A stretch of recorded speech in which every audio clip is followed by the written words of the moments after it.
الحمد لله الذي أنعم علينا بنعمة الإسلام والإيمان وفسح لنا في آجالنا حتى أدركنا هذا الشهر شهر شعبان فنرجو من الله أن يبلغنا رمضان فإنه الرحيم الرحمن الحنان المنان والصلاة والسلام على نبي الإنس والجان وعلى آله وأصحابه الكرام ومن تبعهم بإحسان أما بعد فأعوذ بالله من الشيطان الرجيم بسم الله الرحمن الرحيم إن هذا القرآن يهدي للتي هي أقوم وقال تعالى ومن يعمل من الصالحات من ذكر أو أنثى وهو مؤمن فأولئك يدخلون الجنة صدق الله مولانا العظيم. جناب صدر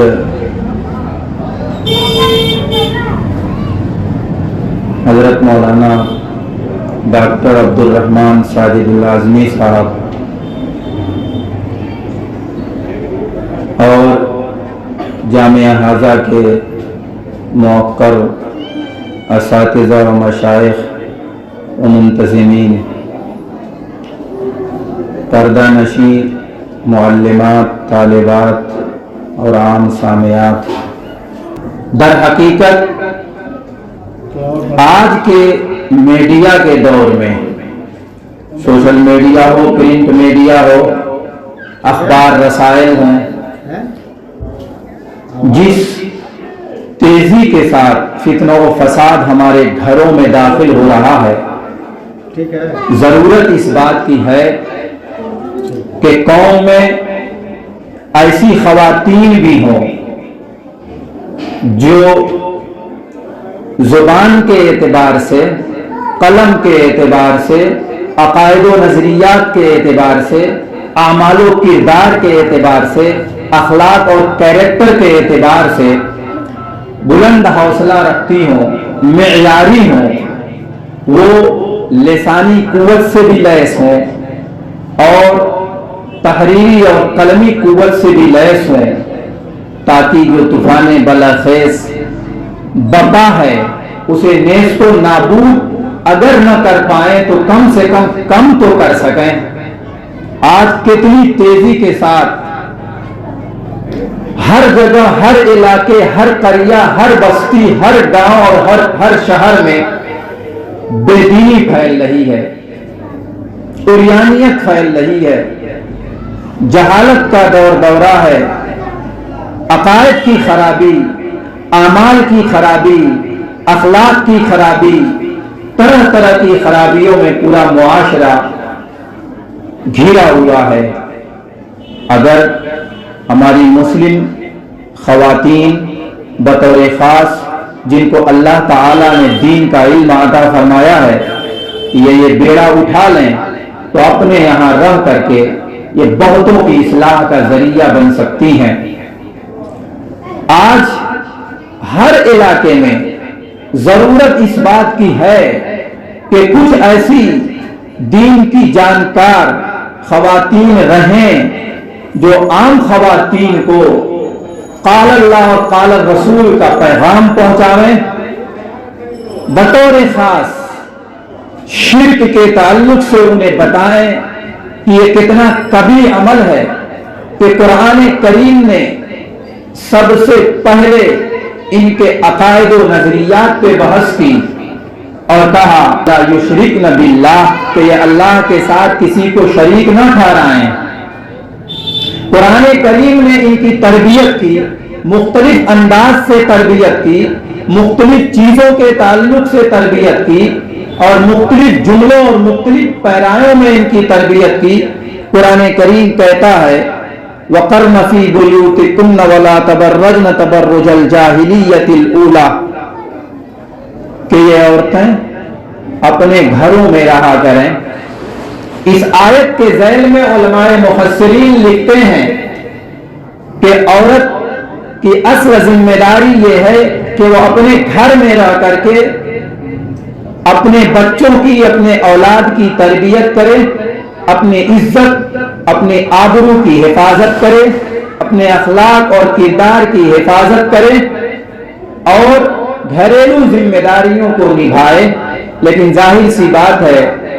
کہ ضرورت اسے کبھی پڑتی ہے گھر سے باہر جانے کی،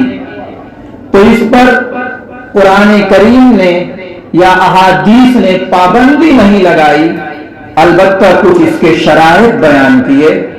ان شرائط میں سے پہلی شرط یہ ہے کہ جب وہ نکلے تو اس انداز سے نکلے کہ اپنے پورے بدن کو چھپائے ہوئے ہو، اپنے چہرے اور تمام اعضاء کو چھپائے ہوئے ہو اور اپنی زینت کو ظاہر کرتے ہوئے نہ پھرے۔ زینت کا ظاہر کرنا، اس کا ایک معنی یہ بھی ہے کہ جن عضووں پہ زینت کی چیزیں پہنی جاتی ہیں، زیورات مثلا پہنے جاتے ہیں، انہیں دکھاتی پھرے۔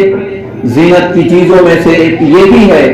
کہ بڑا اچھا کپڑا پہنے ہوئے ہو تو کپڑے کا اظہار کرتی پھرے، پائل پہنے ہوئے ہو اس کا اظہار کرتی پھرے، چوڑیاں پہنے ہوئے ہو اس کا اظہار کرتی پھرے۔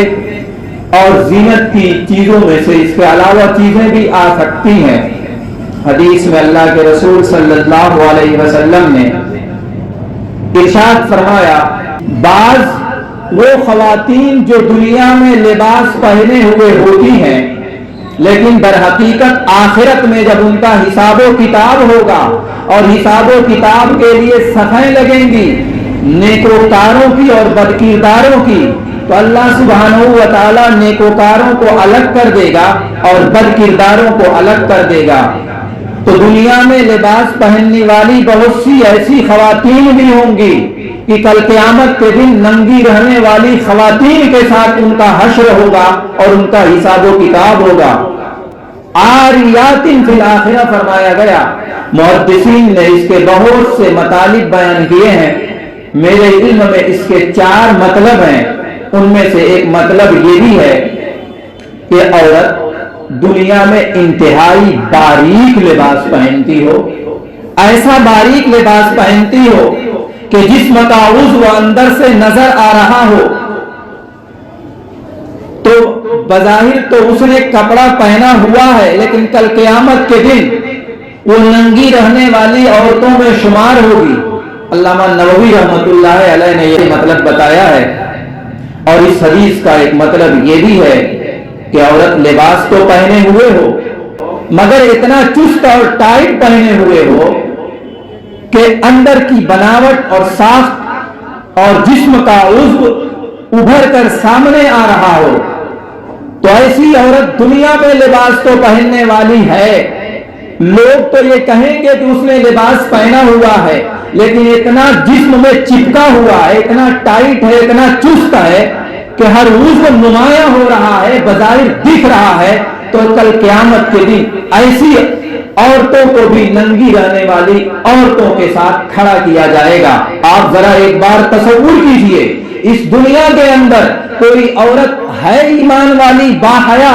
جو ننگی کسی کے سامنے آ جائے؟ ہرگز نہیں۔ تو پھر ایسا لباس پہن کر کیا فائدہ کہ لباس بھی پہنے ہوئے ہو، اس پر روپیہ بھی صرف ہوا ہو، لوگ یہ بھی کہہ رہے ہوں کہ اس نے لباس پہنا ہوا ہے، مگر کل قیامت کے دن یہ لباس بیکار ہو، ننگی رہنے والی عورتوں کے ساتھ اس کا شمار ہو۔ کوئی عورت اگر ننگی رہے تو تمام عورتیں اور تمام لوگ اس تھو کریں گے اور اس کے کردار پر اور اس کے اخلاق پر اعتراض کریں گے اور کہیں گے کہ کتنی بے شرم، بے حیا، بے غیرت ہے کہ اس نے لباس ہی نہیں پہنا ہوا ہے۔ میری ماؤں بہنوں، آج جو چیزیں میں نے بتلائی ہیں بطور خاص ٹائٹ لباس پہننا، نمبر 2 باریک لباس پہننا، یہ دونوں چیزیں مسلم خواتین میں بہت تیزی کے ساتھ آ رہی ہیں۔ تو یہی ہماری طالبات ہیں جو احادیث رسول اللہ صلی اللہ علیہ وسلم کو سنائیں اور ان کے مطالب کو مسلم خواتین میں پہنچائیں، قرآنی پیغامات کو مسلم خواتین میں پھیلائیں اور بتائیں کہ اے بہنوں، اے ماؤں، اے بیٹیوں، تم جو یہ لباس پہنے ہوئی ہو اس پر تمہارے والدین نے پیسہ بھی صرف کیا ہوا ہے، تم نے بھی پیسہ بھی صرف کیا ہوا ہے، اور بظاہر تم نے لباس پہنا ہوا ہے لیکن یہ گناہ کا لباس ہے، کل قیامت کے دن تمہیں یہ غرق کر دے گا اور اللہ کے عذاب میں مبتلا کر دے گا۔ حضور پاک صلی اللہ علیہ وسلم نے ایسی عورتوں کے متعلق فرمایا ہے کہ ننگی رہنے والی عورتوں کے ساتھ شمار ہوں گی۔ آج ہم دیکھتے ہیں کہ چھوٹی چھوٹی بچیاں غیر شرعی لباس پہنتی ہیں، ان کا یہ قصور تو نہیں، تاہم جو ان کی ذمہ دار خواتین ہیں یا مرد حضرات ہیں ان کا تو قصور ہے نا۔ جس بچی کو بچپنے میں غیر شرعی لباس پہنا دیا گیا وہ بچی بڑی ہو کر اسی کی خواہش کرے گی اور وہ یہ سمجھے گی کہ یہ لباس درست ہے، تبھی تو میرے والد صاحب نے فلاں جگہ سے خرید کر مجھے پہنایا ہے، میری والدہ نے سلایا ہے، یہ لباس درست ہے تبھی تو وہ بچی نہیں جانتی پہلا نقش جو ہم نے چھوڑا ہے وہی غلط چھوڑا ہے، جس کی وجہ سے وہ بڑی ہو کر کے غیر شرعی لباس پہنتی رہتی ہے اور اس کے دل دماغ میں یہ بات رچ بس جاتی ہے کہ بچپنے سے ہم نے یہ چیز پہنی ہوئی ہے، یہ غلط کیسے ہو سکتا ہے۔ اس لیے ضرورت اس بات کی ہے کہ اپنی چھوٹی چھوٹی بچیوں کو بھی شرعی لباس سلوایا جائے، شرعی لباس ان کے لیے خریدا جائے، ورنہ بڑی ہو کر کے پھر یہ ہاتھ سے نکل جائیں گی۔ گفتگو کے طریقے میں سے یہ بھی ہے کہ کبھی کسی مرد سے بات کرنے کی ضرورت پیش آ جائے، اور خود قرآن میں اس کا حکم ہے، کسی غیر محرم سے بات کرنے کی حاجت اور ضرورت پیش آ جائے تو وہ نرم لہجے میں، پرکشش لہجے میں گفتگو نہ کریں، بلکہ وہ ذرا ٹائٹ انداز سے گفتگو کریں، اس انداز سے گفتگو کریں کہ بے رکھاپن اس میں محسوس ہو، تاکہ سامنے والے کو یہ ہمت، یہ جرأت، یہ جسارت نہ ہو سکے کہ وہ کوئی قدم آگے بڑھا سکے، کوئی جملہ کہہ سکے جس کی وجہ سے مبادا کہیں زنا تک نوبت نہ آ جائے۔ اس لیے کہا گیا کہ نرم گوشہ کوئی نہ چھوڑا جائے۔ تو اس لیے خواتین اگر کبھی موبائل پہ کسی غیر محرم سے بات کرنے کی حاجت بھی پیش آ جائے تو ایک دو جملہ ضرورت کا کہہ کر کے بات ختم کر دی جائے۔ اگر ادھر سے بات بڑھانے کی کوشش بھی کی جائے تو یہ کہہ کر کے بات ختم کر دی جائے کہ ابھی گھر میں کوئی مرد حضرات میں سے کوئی ہے نہیں، اس لیے جب آئیں گے تو میں بات کرا دوں گی، بس اتنے میں بات اپنی ختم کر دی جائے۔ نبی اکرم صلی اللہ علیہ وسلم کی احادیث سے اندازہ ہوتا ہے کہ عورت کو چلنا اگر ہو راستے میں تو وہ راستے کے کنارے سے اس انداز سے چلے کہ ٹکراؤ کسی سے محسوس نہ ہو۔ آج ہم بہت الجھن کا شکار ہوتے ہیں، بہت پریشان ہوتے ہیں۔ اگر کسی مسجد میں جمعے کی اذان ہو گئی اور جمعے کی نماز کا وقت ہو گیا، مرد حضرات جمعے کے لیے چلے گئے اور دوسری مسجد میں ابھی وقت نہیں ہوا ہے اور کسی صاحب نے ارادہ یہ بنایا ہوا ہے کہ دوسری مسجد میں جس میں تاخیر سے نماز ہوتی ہے مجھے وہاں جمعہ پڑھنا ہے، تو گلی کوچوں سے ہو کر گزرنا چاہتا ہے تو مسلم خواتین کی ایسی بھیڑ ہوتی ہے کہ وہ تو نہیں شرماتی لیکن جانے والا شرماتا ہے اور راستہ اپنا بدلنے کی کوشش کرتا ہے۔ یہ طریقہ انتہائی غلط ہے۔ کتنی خواتین ایسی ہیں کہ جمعہ کھیلنے کے نام سے باہر آتی ہیں، غیر مسلموں سے پردہ نہیں کرتی، اور اگر کوئی مولوی صاحب داڑھی والے ٹوپی والے نظر آ گئے تو دوڑ کے بھاگتی ہیں، جبکہ جس طرح ان سے یعنی مسلم حضرات سے اور علماء حضرات سے اور دیگر لوگوں سے پردہ ہے، غیر مسلم حضرات سے بھی پردہ ہے، اس لیے ان سے بھی پردہ کرنا چاہیے۔ عورت کا گھر سے نکلنا یہ تو انتہائی سخت ضرورت کے پیش نظر ہونا چاہیے۔ ذرا تصور کیجئے نبی اکرم صلی اللہ علیہ وسلم کے دور میں عورتیں خواہش کیا کرتی تھی کہ حضور اکرم صلی اللہ علیہ وسلم کے ساتھ مسجد میں جا کر ہم نماز پڑھیں۔ ایک خاتون نے درخواست کی، ایک صحابیہ نے درخواست کی، مسند احمد وغیرہ کی روایت میں ہے، اور انہوں نے کہا کہ مجھے یہ بات پسند ہے کہ میں آپ کے پیچھے اللہ کے رسول صلی اللہ علیہ وسلم نماز پڑھوں؟ تو نبی اکرم صلی اللہ علیہ وسلم نے انہیں کس انداز سے سمجھایا ہے اور کیسی تربیت کی ہے؟ وہ کہا کہ تمہارے گھر کی کوٹھری کے اندر رہ کر کے نماز پڑھنا یہ زیادہ پسندیدہ ہے، یہ زیادہ بہتر ہے۔ ذرا تصور کیجئے، مسجد یہ خدا کا گھر ہے، مسجد رحمت کے نزول کا مقام ہے، وہاں بھی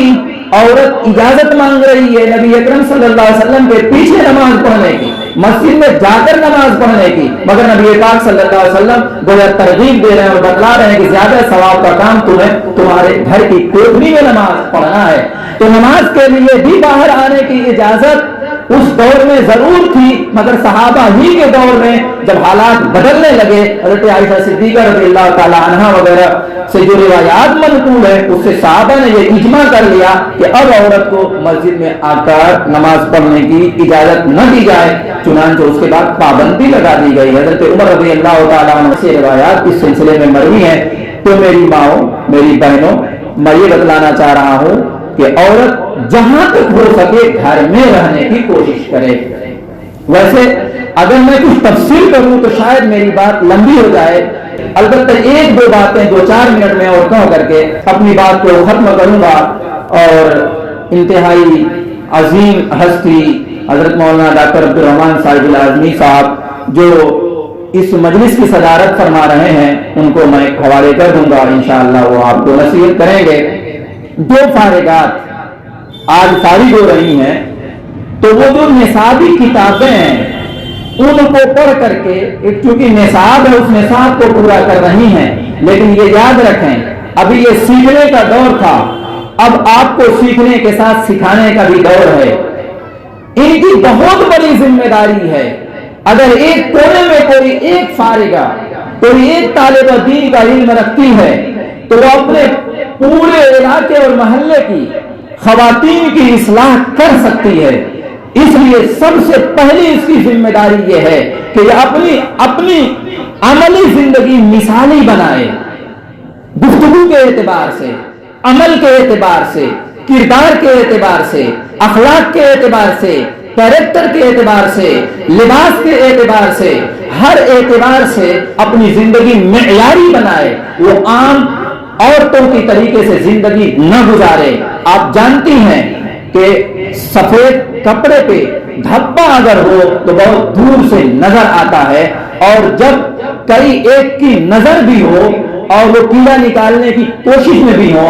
تب اور جلدی نظر آتا ہے۔ تو جو لوگ پڑھے لکھے ہیں یا جو طالبات پڑھ لیتی ہیں، فارغ ہو جاتی ہیں، لوگ یہ چاہتے ہیں کہ اس سے غلط عمل صادر نہ ہو، اس کے اخلاق درست رہیں، لوگوں کو ان سے بڑی امیدیں ہوتی ہیں۔ وہ چاہتے ہیں کہ اس کی بولی میں مٹھاس ہو،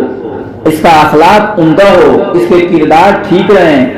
اور دیگر چیزوں میں یہ معیاری رہے۔ تو ان کی یہ ذمہ داری ہے کہ پہلے اپنی عملی زندگی بنانے کی، معیاری بنانے کی کوشش کریں، اور جو دین کا علم اللہ تعالیٰ نے انہیں دیا ہے ان کی ذمہ داری ہے کہ وہ اچھے سے اچھے انداز میں، نرم لہجے میں دین کی اور شریعت کی باتوں کو دوسروں تک پہنچانے کی کوشش کریں۔ اس سلسلے میں انہیں مطالعے کے لیے 2 چیزیں میں بتلا رہا ہوں۔ نمبر 1، قرآن کریم کی تفسیر کے لیے اگر ہو سکے تو معارف القرآن رکھ لیں، اور احادیث کے لیے معارف الحدیث رکھ لیں۔ ان 2 کتابوں کا مطالعہ جہاں بھی رہیں، جیسے بھی حالات آئیں، چاہے وقت ملے یا نہ ملے، اس کے لیے وقت نکال لیں، 5-5 منٹ 10-10 منٹ روزانہ مطالعہ کریں اور امت میں پیغام پہنچاتی رہیں۔ اگر آپ یہ کریں گی تو انشاءاللہ امت میں جو بددینی، بے حیائی کا ماحول بہت تیزی سے پھیل رہا ہے اس میں کچھ کمی آئے گی۔ خدا کرے کہ آپ حضرات اس پیغام کو اپنے اندر اتاریں اور اپنے اساتذہ کی، اپنے معلمات کی، اپنے ذمہ داروں کی، خود اپنی اور اپنے گھر والوں کی نیک نامی کا ذریعہ بنیں۔ ویسے کہنے کی باتیں تو بہت ہیں لیکن ابھی مہمان مکرم ہیں، انہی سے ہم سننا چاہتے ہیں اللہ تعالیٰ جو باتیں کہی گئی ہیں اس کے مطابق ہمیں عمل کرنے کی توفیق بخشے، آمین۔ وآخر دعوانا ان الحمدللہ رب العالمین۔ ماشاءاللہ، بہت ہی بہتر انداز میں الحمدللہ ہمیں خوشی ہے کہ اس موقع پر مولانا شاکر صاحب کا انتخاب بہتر ہے اور الحمدللہ انہوں نے وہ باصلاحیت عالم ہیں اور امت کا درد رکھتے ہیں، ان کا ایک چینل بھی چلتا ہے، موقع سے حالات کو سامنے رکھ کر کے باطل سے ہمیشہ مقابلہ کرتے رہتے ہیں۔ اللہ تعالیٰ ان کو ترقی، حد سے زیادہ ترقی سے نوازے